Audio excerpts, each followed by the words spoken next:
And our first task is to work. Oh my goodness. I could just say it. Strong start.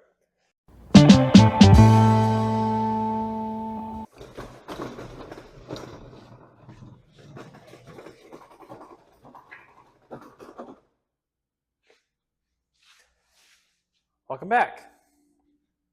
Today we're doing something very exciting. It's episode 2 of Painting in Acrylics. I, of course, am your host, Cooper. I'm an MFA candidate and have 15 years of painting experience. And today we're going to be talking about developing the picture plane, which is where to start and how to develop your painting image. So it's very exciting. So today what we're going to do is I'm going to teach you the 3 key things that every painter should know when they're developing the picture plane. And those things are painting back to front, and they're also going to be spending 80% of your time developing the midtones, and then coming at the end with highlights and lowlights. And then the last thing is going to be working from your biggest brushes down to your smallest ones. It's useful to go in with your little marks and eyelash type moves with your smallest brushes at the end. We want to really block out the painting first before we get down to the detail stuff. So that's the plan. So what I've done is I've picked one of my drawings that's going to be my starter image. And our first task is to work. Oh my goodness. I could just say it. Strong start. There we go. So our first task is to block out the picture plane with base coats using our largest brushes. And what we want to do is get all the white off there as soon as possible, because when there's canvas white still on there, it affects the way that your eye reads the highlights, and they don't shine or resonate with your eye the right way until all of the white is off. Because when you have the whitest white on there, nothing else can compete with it because that's the highest one. So I'm going to use a mix of sponges and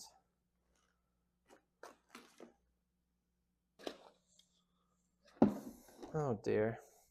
Oh, they're in the sink. That's not good.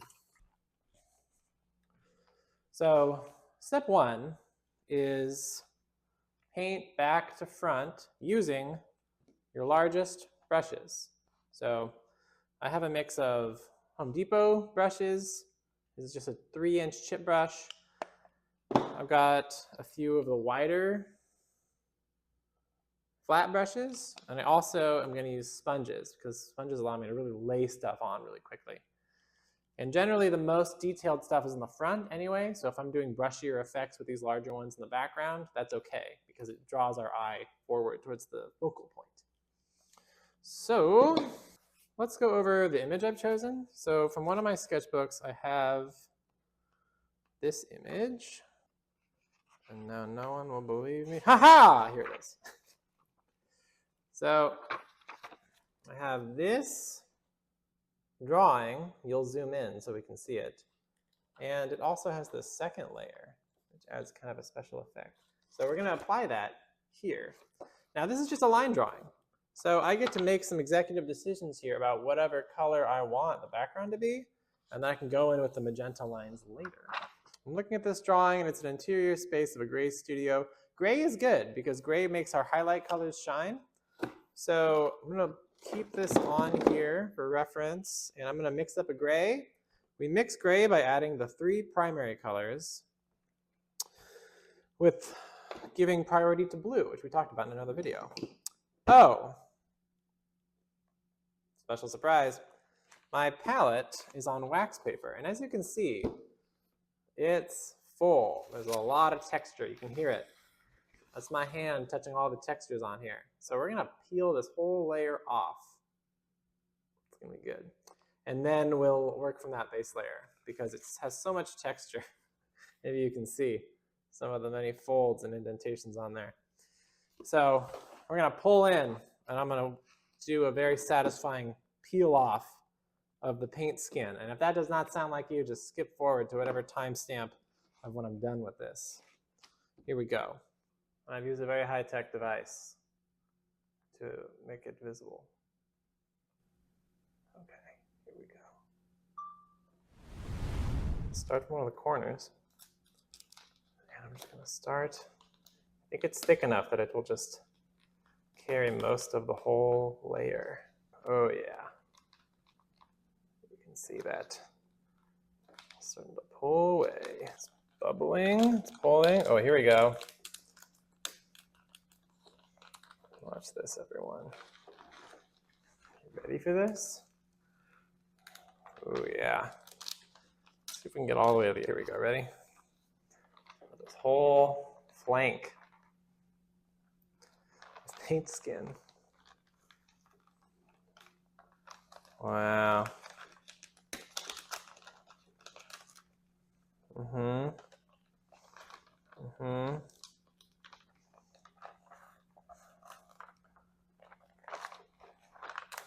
Ooh, yeah.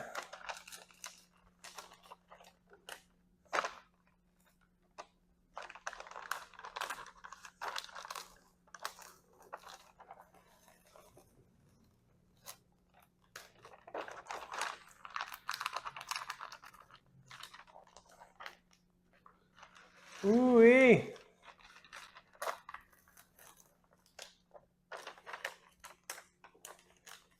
Man.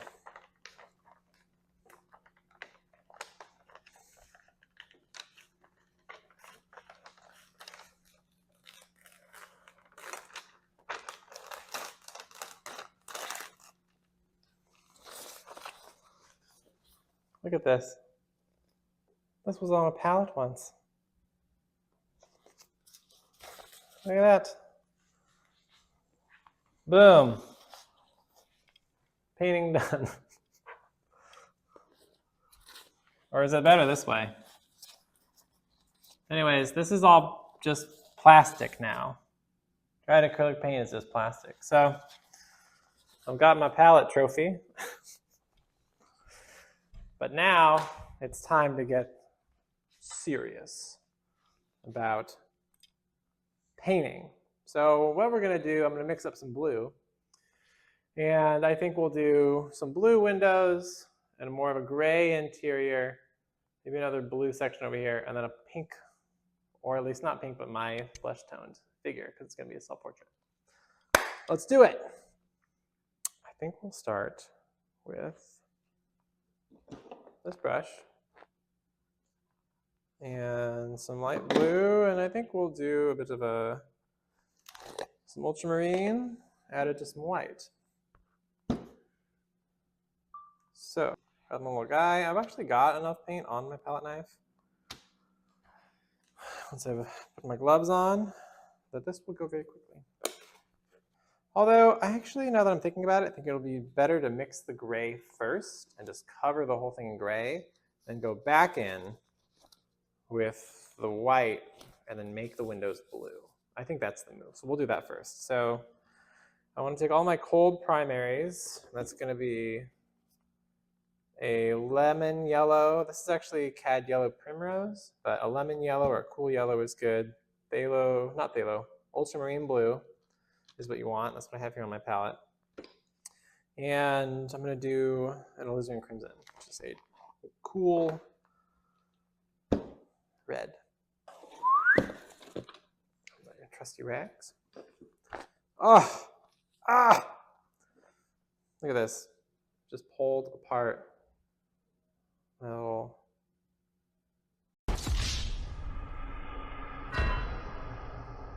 So we'll use another one. I actually snapped my other one the other day. I've been using my materials for a long time. So if you can take care of them, so much the better.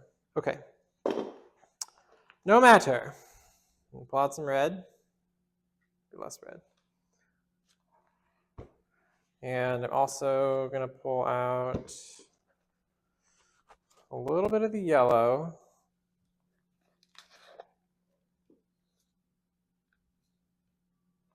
And since I'm mixing one mixture, I'm just gonna mix them in the center of my palette. But generally, I'm gonna pour lots of paint to use for a bunch of stuff. I keep them on the edges of my palette. And then we're gonna do more ultramarine. But as I'm thinking about it, we want it to be a light gray. So I'm gonna use about this much ultramarine. Maybe just a little more.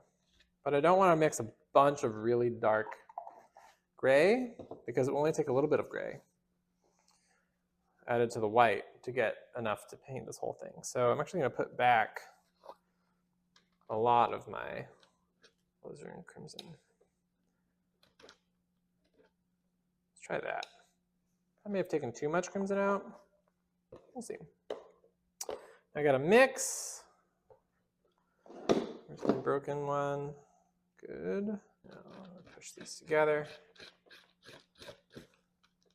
You can see it's turning green, which means I need to add the complement of green, which is red, to re-neutralize it. But already, that's pretty muted. Yeah, let's add some red to that.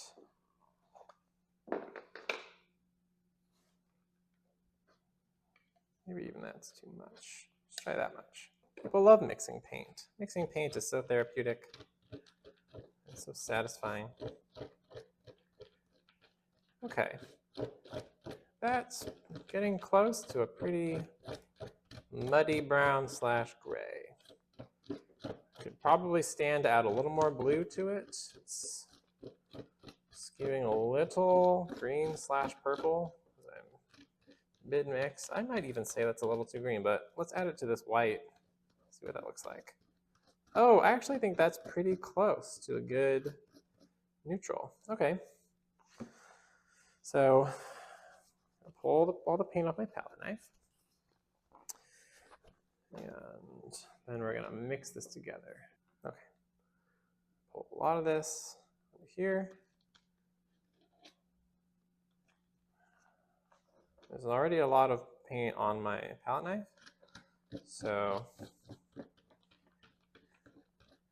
I'm thinking that's a pretty good base gray.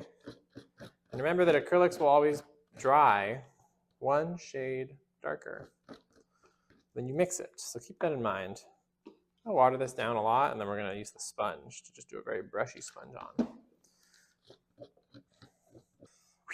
Okay, here we go. I'm actually going to wet this first, just to grease the wheels a little bit so that when I grab all this paint, I can throw it on without having to worry that I've mixed enough. Stand by. Here we go. It's time to start the show with Cooper. We're gonna paint. We're gonna have a great time with the acrylic paint. Okay. Here we go. Grabbing all this. See? I got it on there.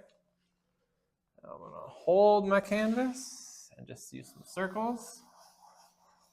Not too wet, we don't want the paint to run, but I just want to coat this whole thing in a gray to give it all an even mid-tone to start.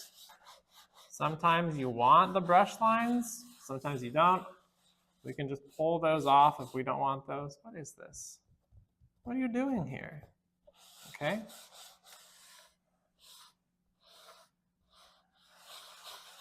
I'm just gonna brush these together.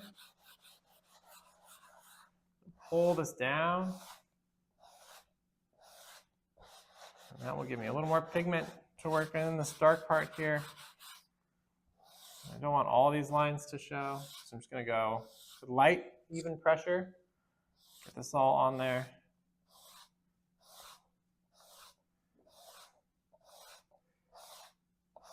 Actually, I think I'm going to go this way.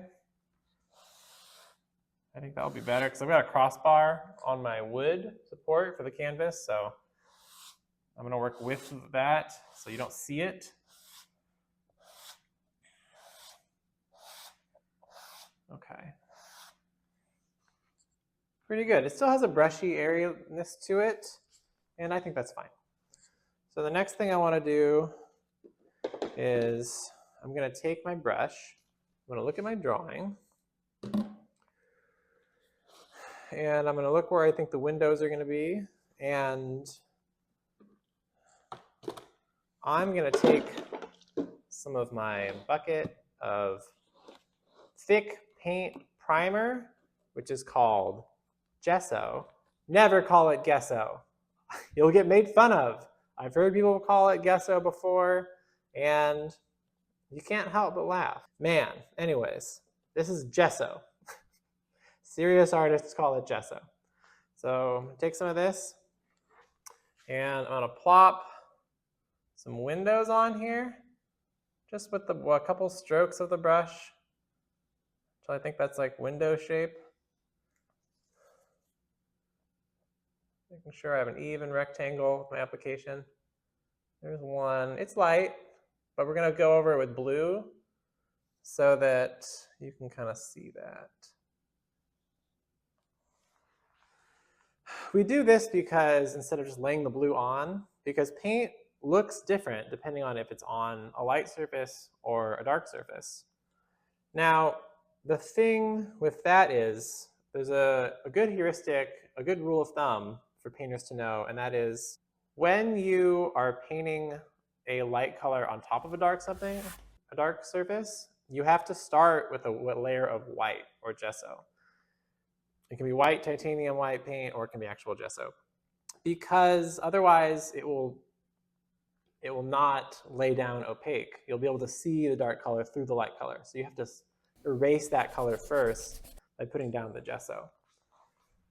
The same is not true, though, for putting a dark color on a light color. If you are going to do dark blue over yellow, that's totally fine. Your blue is strong enough that where you'll just need to be able to put that down. You can put a second layer down if you really want the blue to be blue and not just like a really dark green, because there will still be a little mixing, but it's much easier and takes less time to do dark over light. So generally work back to front and light to dark. I'm going to put in another window here. And then there's also a doorway happening in here, so I'll throw the doorway in there just in case. It's kind of like something like that.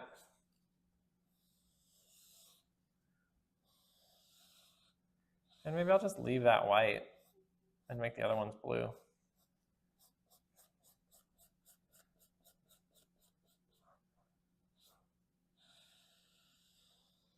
I like the subtlety of it, the white against the light gray.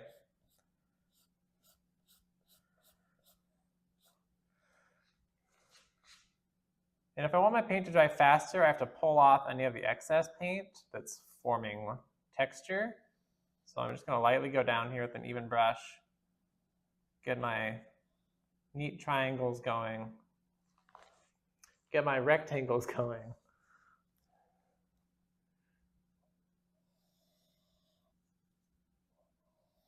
Pulling off any extra paint that I don't want. And also remembering that this is the background, so it's not the thing I want my viewer to focus on. So I'm not putting so much pressure on myself to get that perfect. Okay. Now I want to pull all of the gesso off of my brush. And then, depending on how thick it is, acrylic paint dries within 10 minutes to an hour. So this will be dry pretty quick. I think also the gray is already dry. So in a moment or two, the gesso layer will dry for the windows. So we'll put the windows in, and then we're going to start blocking in the face and the body. Okay, so moving on, we're going to put in the windows, and then we're going to start blocking in the figure. Now, we're talking about the importance of blocking in and painting back to front. And the reason we do that is because if you spend all of this time, this is something I tell my students, if you spend all of this time developing this really great hair effect with your painting first, and then have to go in and block in the background around the hair, inevitably your hand's going to slip and you risk ruining the beautiful hair effect that you've created. So the best thing to do is to do the background first and then lay the hair effect over that. So that is the reason that we want to paint back to front as we're developing midtones. Okay, so just going to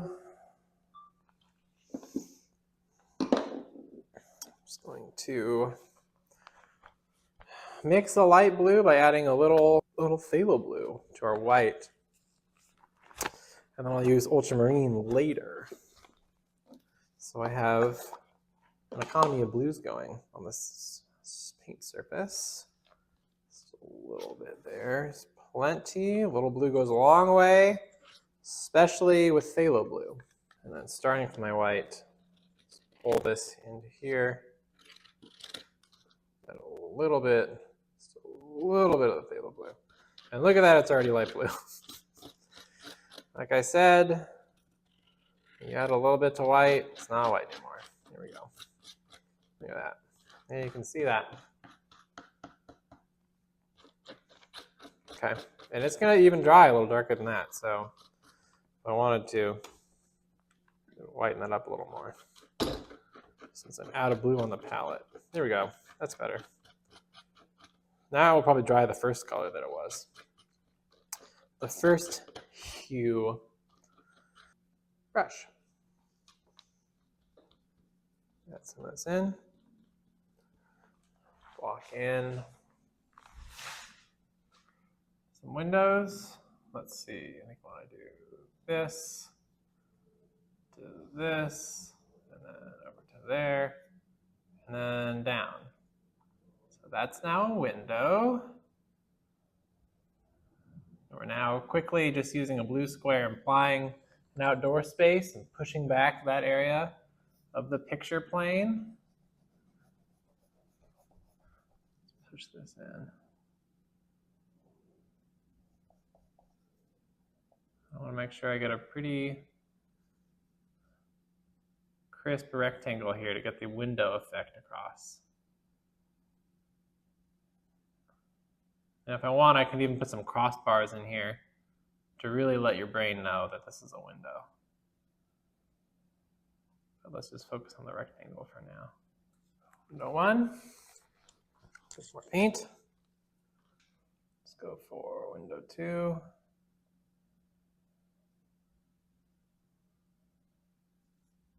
We'll make sure our windows line up. That's how we get a convincing effect. So if our line work is consistent, pushing with the pressure, and getting our corners and edges consistent.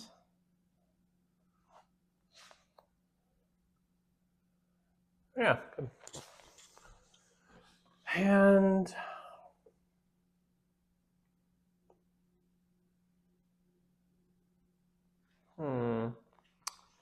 I've got a doorway here.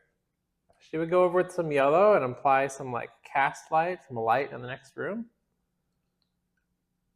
Why not? Let's do it. I'm not going to be so precious with this demo. We're going to experiment on your behalf, and we'll see what comes out of it. So again, with cleaning brushes, I'm pulling all the paint off. I'm going to add some water and start pushing on the edge of my palette.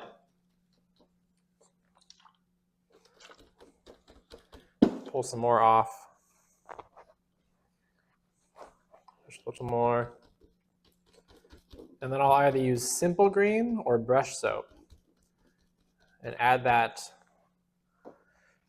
and then pull the paint off of that and then rinse it in the sink, when I'm just rinsing the simple green out of the brush, because again, we never put paint in the sink.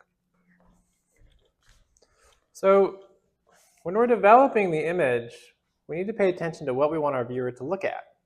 If I spend a lot of time really keying in all the different kinds of visual information in this painting, it's telling you that the space is really important, but I really want my viewer to focus on the figure in the foreground. So I'm not going to spend a bunch of space here. I'm going to block in just a few things and then spend most of my time with the figure.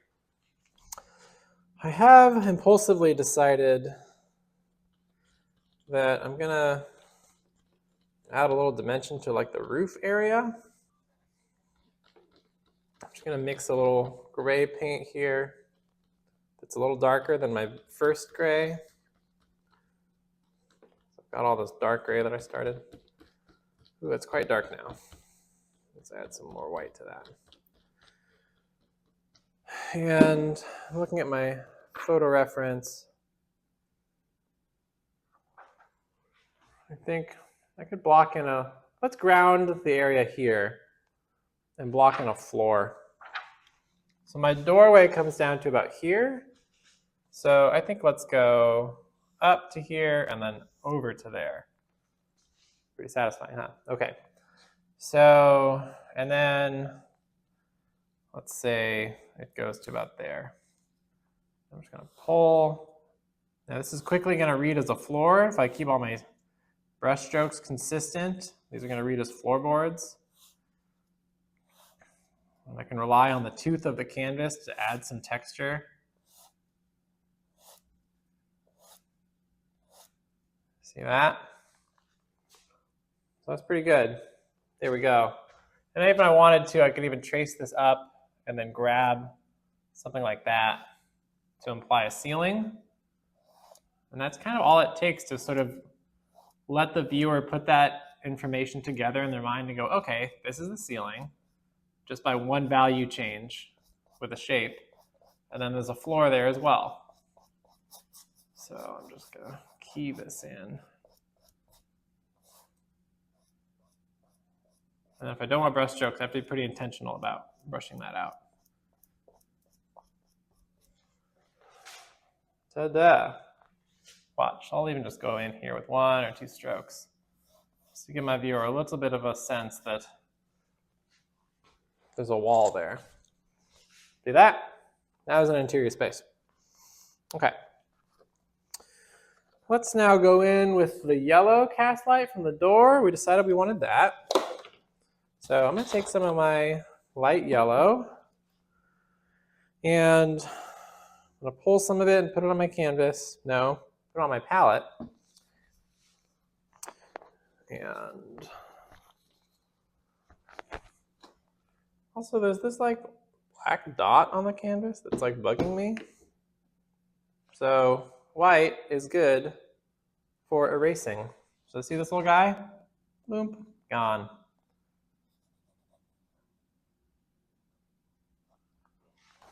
There we go. Take some of my yellow, popping it on there. And I'm just gonna water it down a bit. Because I want it to be even though it's already yellow, I want it to be semi-transparent, which is translucent. And I just want to give a little light effect. So I'll take my brush, and I'll hold it getting closer, more like a pencil. Load it up, load the brush up.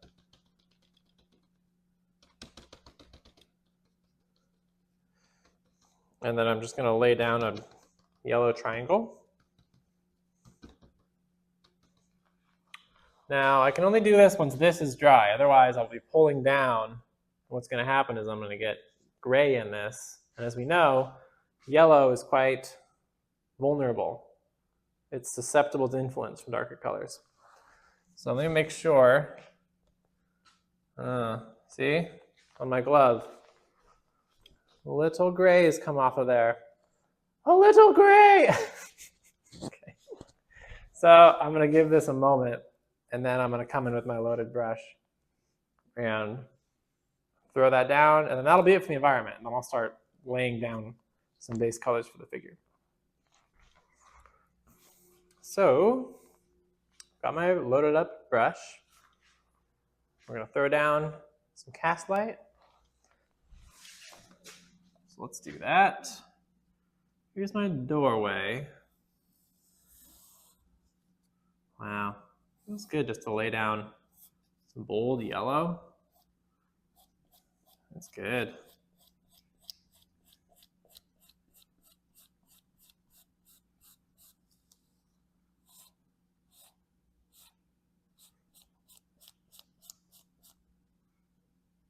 Just lay down a doorway shape.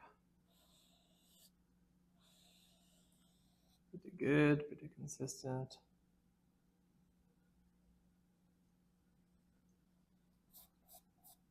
And then I'm gonna leave this this color, but I am going to throw another triangle in here with some cast light for effect.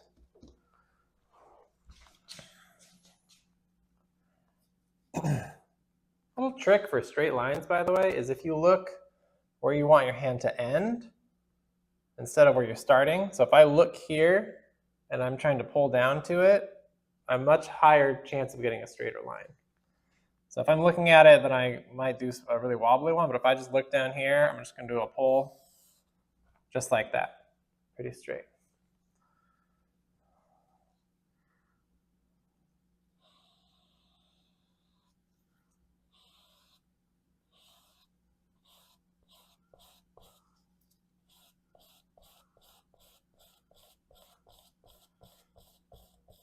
Now earlier we just talked about how if you want something to go over a darker color, you have to add white, otherwise it gets filtered through that color. And that's happening here, but I actually want that. That's happening on purpose. I'm doing the light over the gray, or the yellow over the gray, and that's doing some work for me because the gray is allowing me just to make one pass with one color instead of having to just mix a second color for the wall. So now I've got this whole area looking pretty good.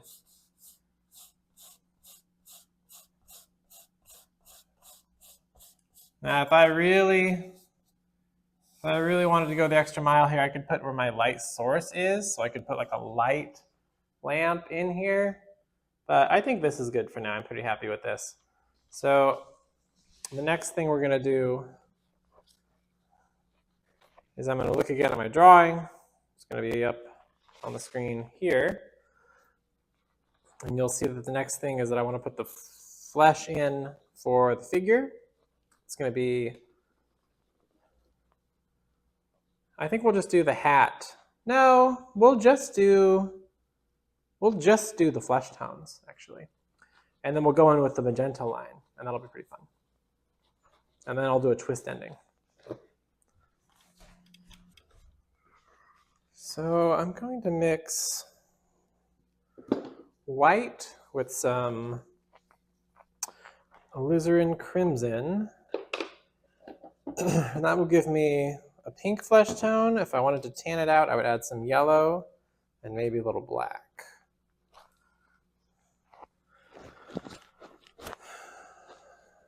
Or blue, depending. But I'm going to keep it pretty simple.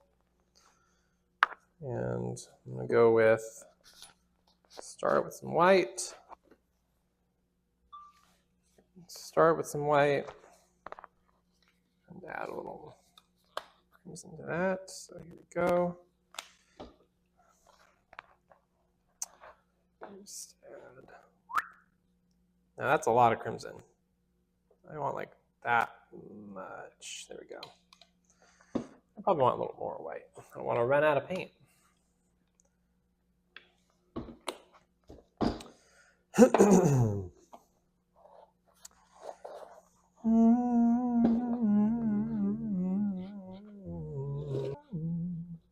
Okay. So,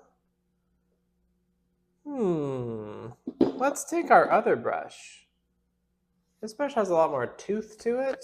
So what I mean by that is I'll be able to see the bristles, but a lot of what I've done is kind of flat. So I think that'll be a good counterpoint. So I'm just going to load this guy up. And I'm going to come over here to the canvas. Now, some people, when they're trying to get exact placements, will use a grid system or a projector or little tools. I'm just going to go by the vibes. So I'm looking at my drawing, and I'm looking at here, looking at where my window is, and I'm saying, okay, here's a neck, and vaguely, here's a nose, and then over here, oh, actually, let's see, way more over. So the ear is supposed to be here. Okay. Now I can just pull this whole thing over. And I can look at it. Now you may be looking at this thinking, Cooper, this is not going to work. And you know what? How dare you doubt me? It is going to work. Never judge a finished painting by how it looks at the mid-phase. Just trust that it will grow out of its puberty into an adult, fully realized painting, so long as you are willing to keep going.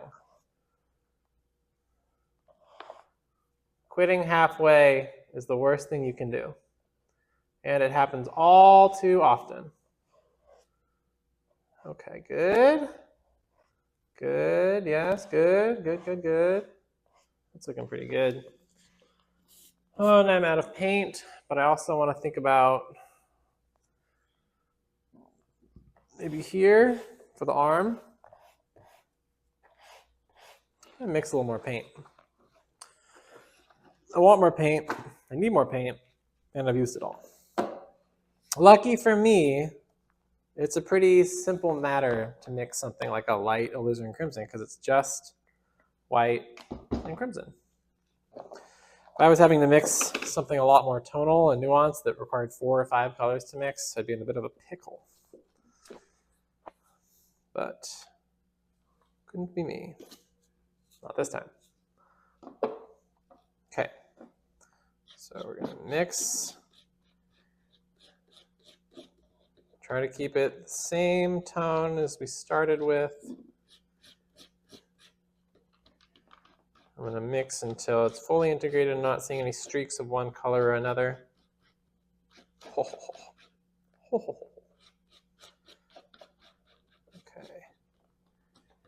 Good, good, good. Yeah, that's about the same color. And we got a lot more of it. Good. Let's load up our brush. Load that boy up. Look at that. Look at all that. It's all coming together. Looking at my photo. I'm looking at my reference image, which is actually a drawing, not a photo. Looking at my painting. Looking at the placement. Going by vibes. And I say, yep, that's the arm. Surely. And I'm also going to say,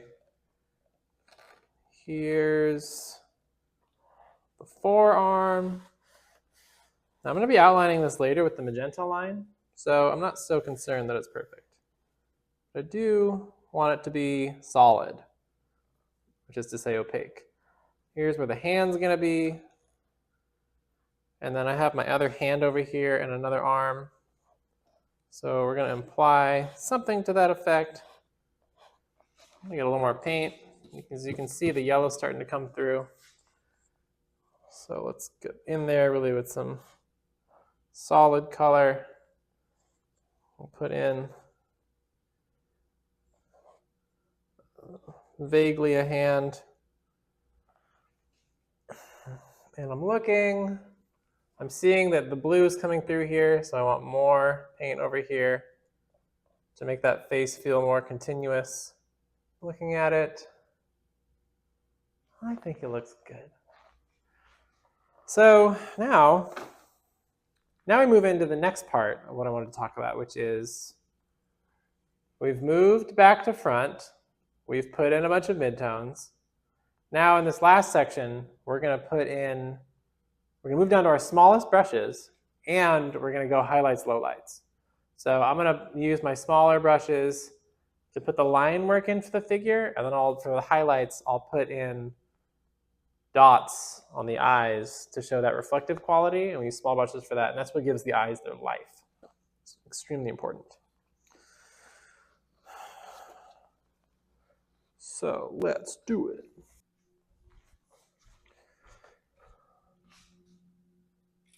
Oh my goodness. Okay. I'm loading up my brush. I've switched down to a smaller brush that still has some tooth to it, which means it forms some like texture depending on my pressure.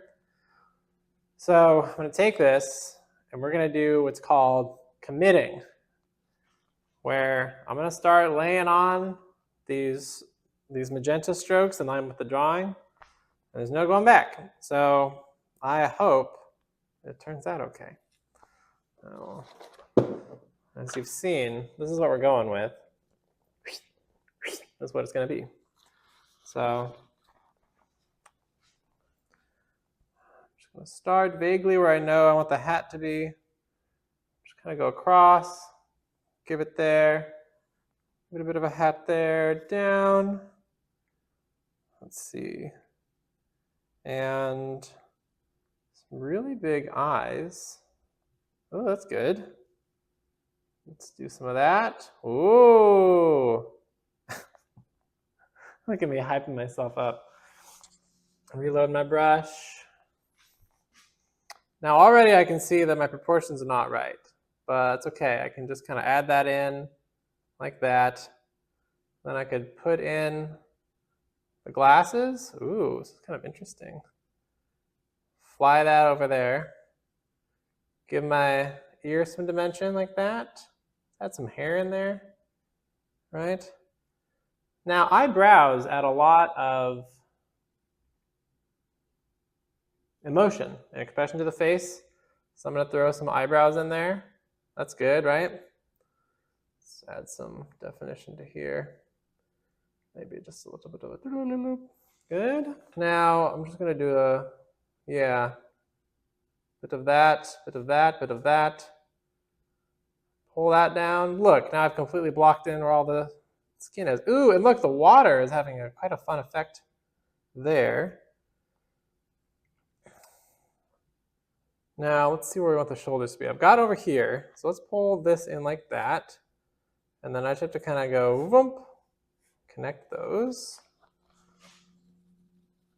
It's kind of exciting.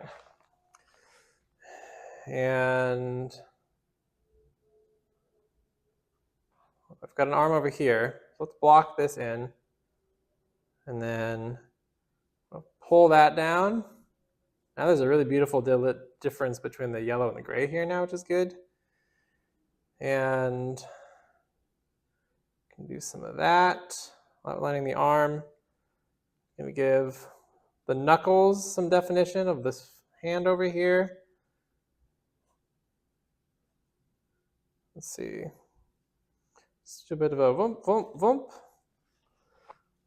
Just going to imply a hand with a couple strokes. And then I've got a pen here, so that's going to need to be prominent. Now, should I go down to an even smaller magenta brush? Yes. But will I? We'll see. I'm going to get the whole vibe set out first. 2, 3, 4 fingers. And then across 2, 3. 1, 2, 3, 4. 1, 2, 3, 4. Come over down like that. Pretty good. Over, up. I'm also like twisting the brush as I go to use different parts of the brush. And the little details when you're doing this really matter. So everyone's got their little, elbow is what it's called. There's always a little dimple there. So I'm going to put that in there and then pull this up for the rest of the arm. Just those little details make it feel more bodily. And pulling that in, and I'm gonna, in my drawing I've implied some hair, so sure. We'll just do some quick short strokes to let you know I've got some hairy forearms happening. I'm gonna leave this simple. With my paintings, I like to do more by, with my paintings, I like to do less and say more. So I'm not going to spend all day putting in all these little details. It's not the point of paint. The point of paint is to get your expressive ideas across with your gestures quickly and with the body of the paint playing a major role. So I'm going to put in a little drawing here. I love a good drawing in the painting. And we're going to put the hat in again. Some eyes. A little smiley face. And I pretty much have what I need now from that section. These particular glasses have those kind of glasses where they have like a chain going down from them, like you're a craftsperson or a wizard. So we're just going to pull those down and imply those. I like that. It adds something distinctive about it. Now let's see, the last thing I think I'm going to do, just going to find that a little more, just give it some definition. People know it's a pen. I think what I want to do, okay, wait, I have to put in a table.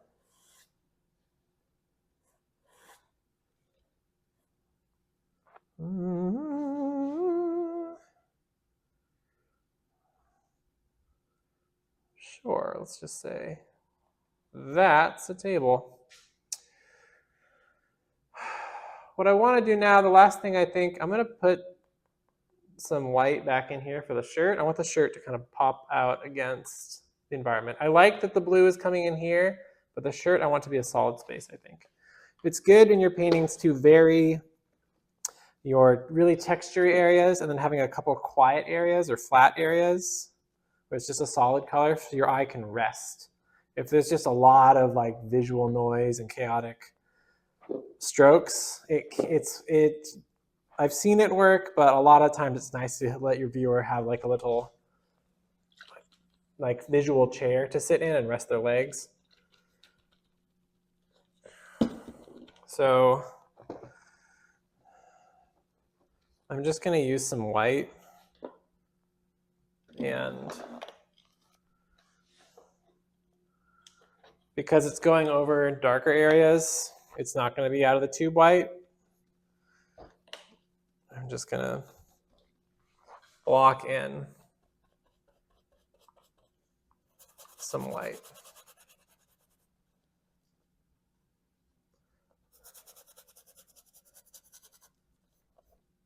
And maybe it's kind of nice to leave some of those strokes in there too. Oh, see, now the paint's mixing on there. I'm just going to leave that stroke there, but now it's on my brush. So I need to pull that out before I keep going.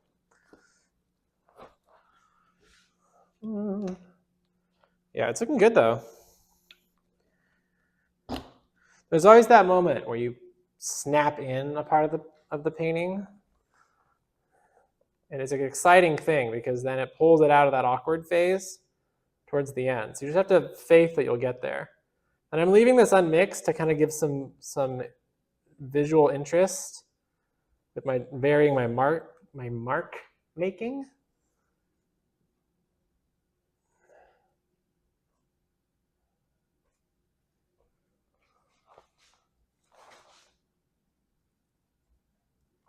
Mainly it's important to make sure that this horizon line of the floor to wall doesn't come through. So that's pretty good. I think we'll leave that like that. Now the last thing I want to do is, in keeping with the drawing, oh, you're right, we got to put in our highlights now. So I'll take a really small brush, one of my nice detail brushes. I just got some new ones because I had kind of destroyed my older ones. This is so small. I want something medium small. There we go. Now, I'm going to take just a little bit of the white, just a little bit of the white, and pull in here. Make these eyes feel alive, just with a little dot there, little dot there. Now look how that just changes the whole thing. It really just, with two little dots, it really like sucks in your eye to that area. And it adds a lot of emotion to the eye. You can't tell what the viewer is looking at. The eyebrows help us give this very clear tableau. If I wanted to, I could also add maybe a little detail. If I wanted to define, here, let's do that. We'll just pull in a little mark, a little reverse C for the ear. And maybe I also want to put the A in for the ace hat. Let's try that. We'll do a little text lettering in. So boom, boom, boom, boom, boom, apostrophe, swoop, swoop, swoop, A's. Done. Now the thing with highlights and lowlights, if you put in too much highlight, if you highlight a whole text, nothing's highlighted. So it's important not to overdo it. You put in a couple marks with just your smaller brushes, and it really snaps into place, the visual. So let me also do that here with these eyes. Put some of those in. It's just little moves and little moments that add so much. I could also delineate this chain with a bunch of marks, but I think that would overdo it. So I'm just going to quit while I'm ahead.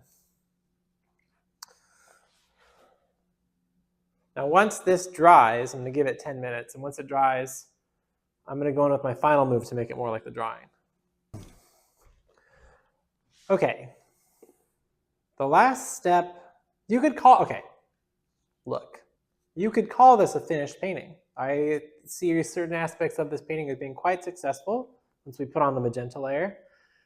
The choice to keep the magenta lines just in the foreground really gives you a good separation between foreground and background, because we work back to front developing background, middle ground, and then foreground. We've done that. But I want to honor the spirit of the original drawing. So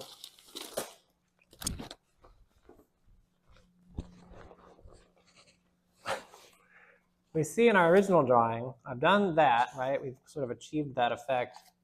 But now, I also in the original drawing had this translucent layer where you can press it and see that it does that sort of effect. And I want that. I want that in the final version of the painted image. So the paint actually hasn't finished drying, but I've decided that it's okay if the pigment sort of gets moved around. Because what I'm going to do is I'm going to take my sponge, which I have wetted, and I'm going to dip it in some of my gesso, like so. It'll scrape a bit. And I'm just going to use circles and apply to the whole thing a white layer. And it's going to pick up some of the magenta. And I'm just going to say, that's fine. And then my last move is going to be to put the blue eyes over it. So are we potentially going to ruin this painting? Yes, but it's my demo to ruin, so you don't have to. Geronimo. I'm going to hold the canvas, too, to make sure I don't mess anything up. So you can see the whole thing is getting a lot lighter. And at a certain point, it's going to pick up some of the magenta that's still live. And there's going to be some magenta circles starting to happen.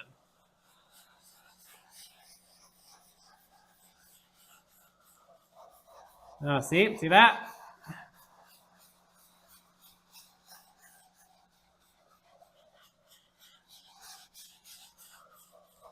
So there's kind of some airy magenta happening over here near the face. And I'm just picking it up and moving it all around the canvas. Not worrying too much, letting it add a bit of the atmosphere to it, accepting that it's part of it, applying more pressure in places with my brush. And I'm looking at this now, and I actually want to do one more pass. One more pass! This is where we find out if I really am going to ruin it. So we don't want to erase it, but we do want it.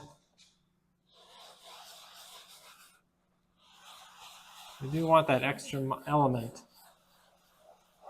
I do want to push this whole layer back before I add in the blue.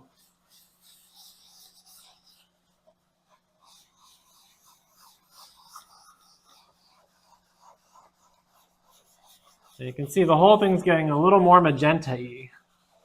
Now this is pretty good. I think this is pretty good. It does have a general air of magenta up here, but I see that as a strength to the piece.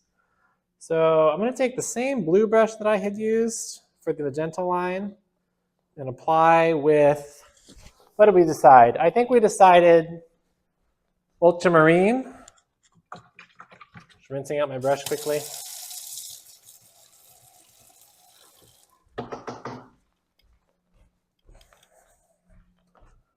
So I'm just going to do some out of the tube magenta. No, I'm just going to do some out of the tube ultramarine.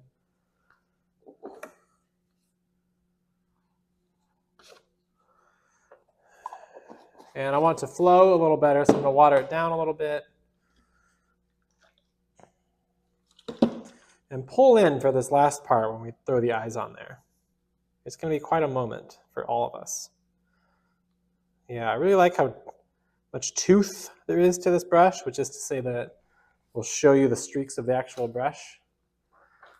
Okay, ready? We're going to go right over these eyes. I love this moment with the eyes, but we're going to have to risk it. Let's actually go this way so you can see it. Okay, ready? Eyebrow 1, eyebrow 2. Circle, circle. Ooh. There we go. I'm going to try to keep the little highlights I had put in. And just push. Oh, I think I lost it, actually. There we go. That's it.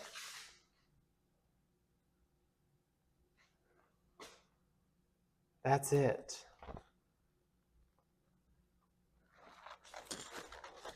Wow.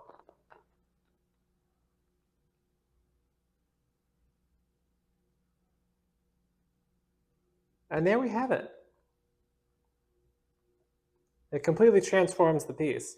Now let me know if you think I ruined it, because I really liked the way it was, but also I do enjoy the way that the eyes now are sitting on top, separate from the rest of this field, the way that I pushed it back and added a fourth ground, and even in front of the foreground, the foreground. So that's class today. What we've learned today, to recap real quick, about developing the picture plane, is working back to front, working mostly with midtones, spending 80% of our time on midtones, then putting in highlights and lowlights at the end, and working from our largest brush to our smallest brush for detail work. That's all for this time. Class dismissed.